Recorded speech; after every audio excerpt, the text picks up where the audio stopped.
All right. Well, here we are.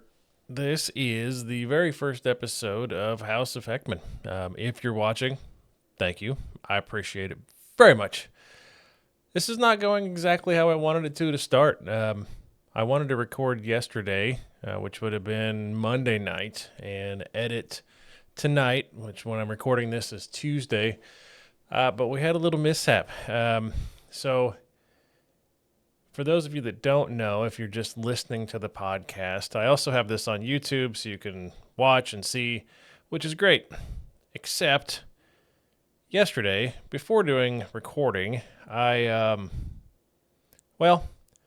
I shaved, and that was a mistake because I put a new razor on my handle. And that did not go well. I got such bad razor burn and cut myself for the first time in probably 15 years shaving. Kind of embarrassing, but I blame it on the blade.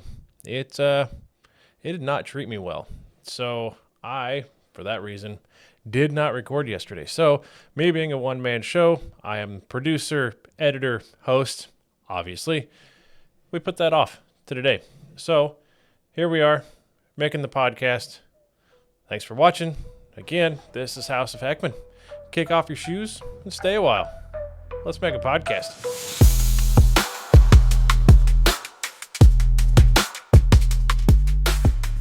So, first and foremost, thank you for checking this out. I really appreciate it. I want to tell you a little bit about me because I do feel that it's important for you guys to get to know who you're listening to. Then we'll dive into a bit of NFL, NASCAR, really wherever else my mind decides to take us today. This podcast, obviously, with me being Derek Heckman, the House of Heckman name, kind of makes sense, doesn't it? Over time, this is going to progress. I'm new. I don't have any idea what I'm doing, really, at all. This is my first podcast. I've never been a guest on a podcast. But frankly, never really had the guts to do it. I've been talking about it for quite some time that I wanted to do one, but I never really knew how to even get started. Many YouTube videos later, here we are. Decided to give it a shot. Thanks to my wife encouraging me and telling me, just do it. There's no reason not to. What's the worst that could happen from it? And I agree wholeheartedly. What is the worst that could happen? Even my 8-year-old daughter, she said, best case scenario, millions, thousands, who knows how many people watch it, and they really enjoy it, and you have fun doing it. Worst case scenario, no one watches, you still have fun doing it, and just go for it. So here we are. A little bit more about me. I am an incredibly large Kansas City Chiefs fan. No, don't worry. I'm not going to turn this into a Chiefs Homer podcast where all we do is just talk about the Chiefs and how great they are and how they'd never get any extra calls from officials. I'm a realist. I understand these things happen. It's one of those things you just have to live with. Sometimes great teams are just there and they're going to be great regardless of what happens. But yeah, enough about me for now. I'm sure I'll discuss some more of that. Let's get into the agenda of today. So NFL season obviously is behind us. We're 2-3 weeks from the Super Bowl, and that was not very fun. Got the Combine coming up this week. That'll actually be tomorrow. This releases on Wednesday. Combine starts on Thursday. I think defensive line and linebackers are on Thursday. I'm one of those nerds. I will watch the Combine. I will listen to everyone talk about the players at the Combine. Some people would gripe that certain players won't throw, won't run. That's their right. They don't have to. We've had plenty of times where star players didn't do the throwing or the running, but they did the medical stuff. That's the important thing. Medical, interview with teams, see what the teams really think about you and how you respond to their questions. Not some. I'll just say, I'll call myself an uneducated, non-talented Mel Kiper. At least that's the way I feel, because I'll actually watch the Combine and then I can tell people about it and see what kind of position groups are there, how they're acting, what players stick out to me, and how things are going to go. Maybe I'll even have my opinions on draft stock and all those sort of things next week on the episode when that comes out. But who knows? We'll figure it out. On another note with the NFL, it is kind of incredible. See, I can't even talk. Which also reminds me, this is going to happen a lot in this podcast. I'm going to cut myself off and reiterate things or change things up and really just fix what I'm saying. The reason, I don't want to have to edit this podcast that much. It's not that it comes down to laziness or that I don't know how to. It's just a simple fact of I don't want this to be oversaturated with edits. If we were sitting at the bar, sitting outside on the deck, having a conversation, I don't get to go through and edit that. It's real time. I want to try and make this as authentic as possible. Sometimes folks might get turned off by that, and that's okay. If that's you and you get turned off by that, perfect. This podcast isn't for you. I get that. But anyway, going back. NFL stuff. There's a lot going on right now, and there's a lot of big things that have happened and players that may be on the move that we're just not so sure of exactly how it's going to play out. For instance, the Rams, a few weeks ago, they gave Cooper Kupp the ability to go out and seek a trade. I think that's bonkers, personally. But more so, here just this week, they told Matthew Stafford that if he wants to, he can have his people go out and find out his value. Now, whatever that means to me is go out, see what teams would pay you and what they would give up for you in a trade. So that tells me that the Rams are okay blowing the whole thing up and starting over, which again, I think is completely bonkers.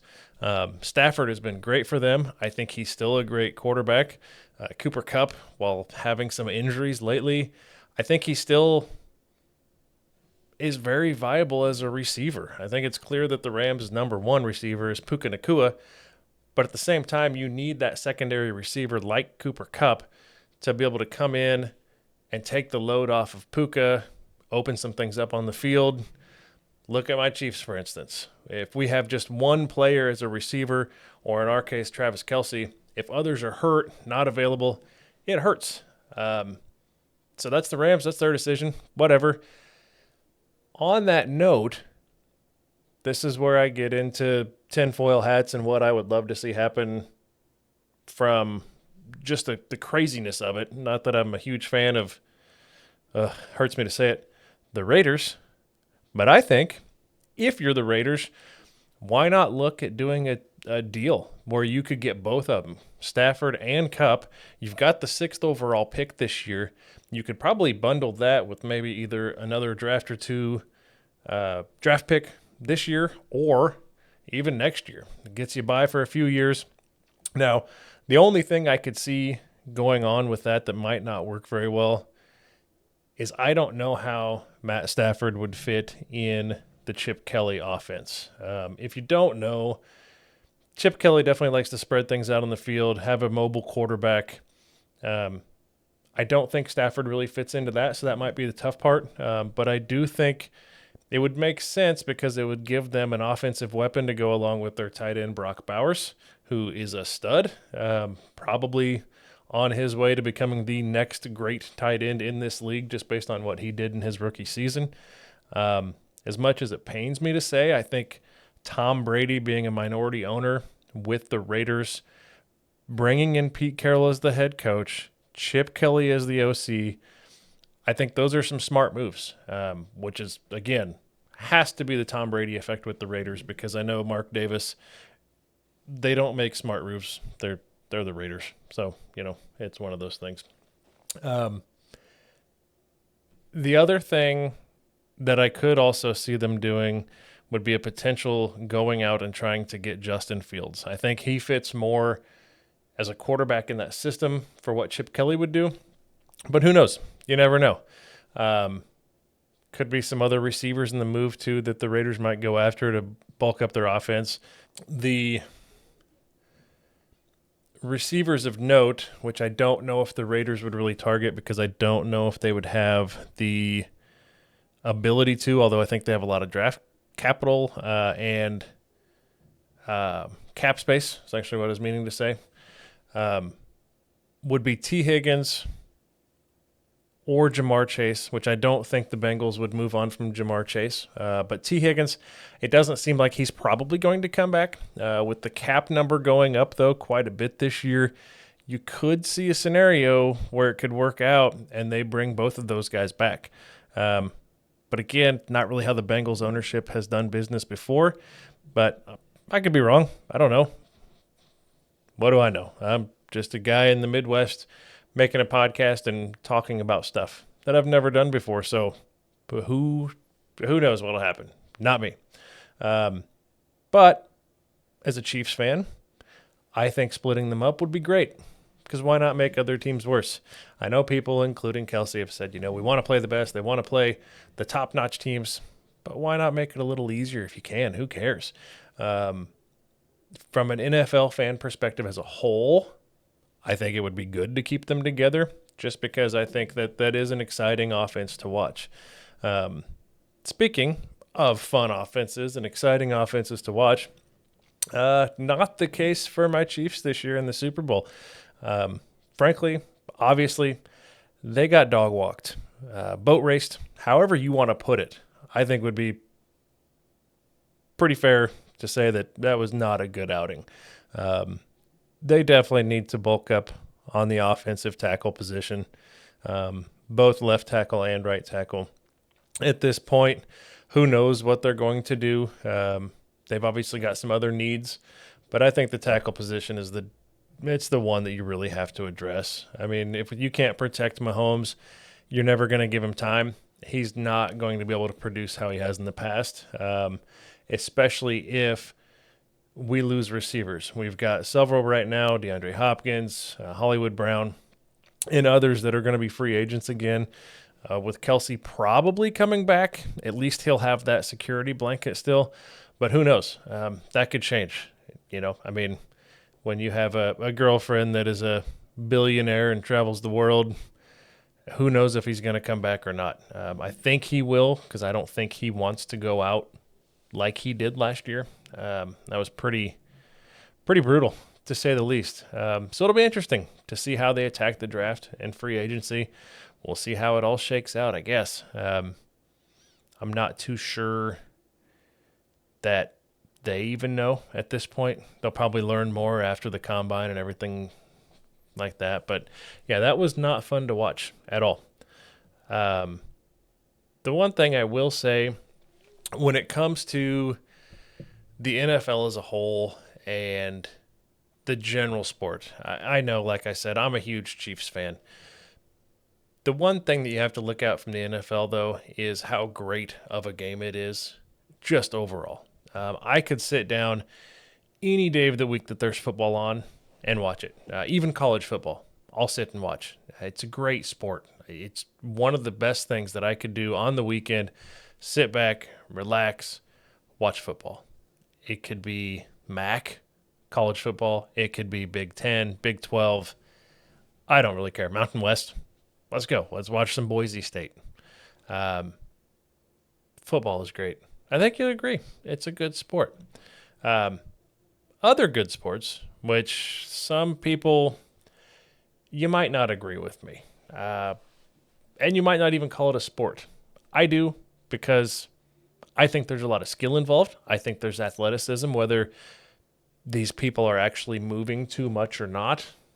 Maybe not, but I think it's a sport, and that is racing. Car racing, particular NASCAR. Now I know you're sitting there thinking to yourself, NASCAR? Really? You're going to talk about NASCAR on a podcast, that you're also talking about football and other random things that you just are throwing up out of thin air? Yes, NASCAR.